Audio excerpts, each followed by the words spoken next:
Bonsoir. Ce soir, c'est Mamé qui raconte l'histoire de l'oiseau de feu et du loup gris. Il était une fois un roi qui possédait un jardin merveilleux. Le plus précieux de ses arbres donnait des pommes en or. Le roi le chérissait et en comptait souvent les fruits. Mais il s'aperçut qu'on lui dérobait chaque nuit une pomme. Il chargea donc son fils Matteo de capturer ce voleur, lui promettant qu'il hériterait du royaume. Matteo monta la garde la première nuit, mais il finit par s'endormir. La nuit suivante, il se passa de l'eau de rosée sur le visage pour rester éveillé.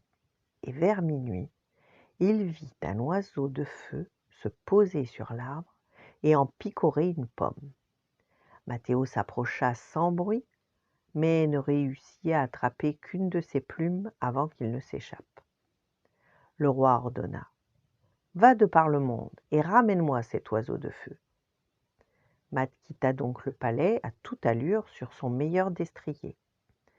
Mais en traversant la forêt, il fut attaqué par un loup gris qui tua son cheval.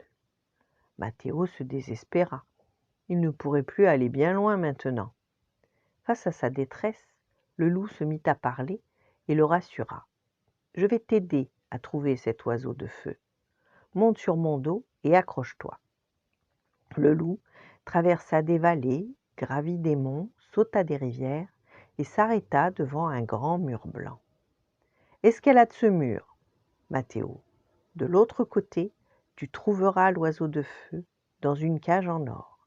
Prends l'oiseau, mais ne touche pas à la cage, sinon un malheur t'arrivera. » Matteo se glissa dans le jardin et aperçut la cage.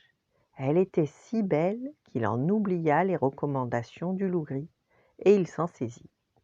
Aussitôt, des gardes l'arrêtèrent et le conduisirent auprès du roi Louis, qui lui annonça : « Je suis prêt à te pardonner.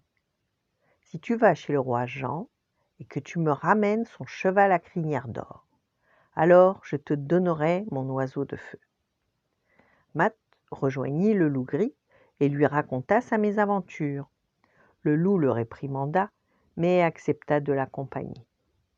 Une fois devant les écuries du roi Jean, le loup dit : « Matt, va chercher le cheval à crinière d'or, mais ne touche pas à sa bride, sinon un malheur t'arrivera. » Matteo entra dans l'écurie, approcha du cheval, mais la bride semblait si précieuse, il ne put se retenir de la caresser.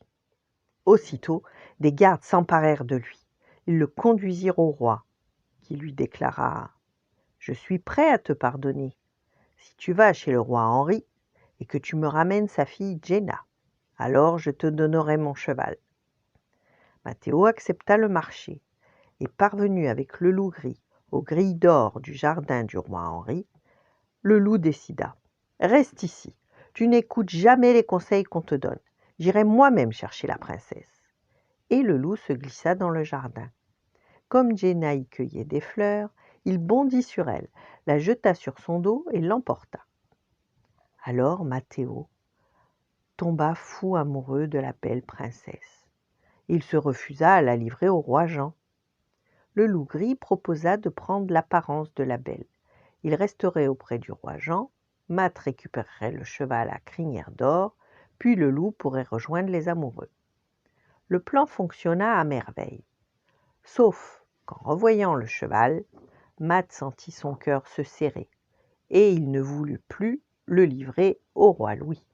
« Bon, je vais me métamorphoser en cheval, » proposa alors le loup gris, « et tu me le seras au roi à sa place. Je m'arrangerai ensuite pour m'échapper. » Encore une fois, le plan fonctionna. Matteo échangea le cheval contre l'oiseau de feu et partit attendre dans les bois. Le loup-cheval, ayant faussé compagnie au roi, reprit son apparence et retrouva les jeunes gens dans les bois. Ils reprirent leur route, sautèrent des rivières, gravirent des monts, traversèrent des vallées. De retour chez lui, le loup gris lança : « Adieu mes amis. Matteo, n'oublie pas d'écouter les conseils que l'on te donne. Je suis heureux d'avoir pu t'aider. » Il s'éloigna, et Matteo rentra au palais sur le cheval à crinière d'or, la princesse Jenna à ses côtés. Sous l'œil admiratif des courtisans, il offrit l'oiseau de feu à son père.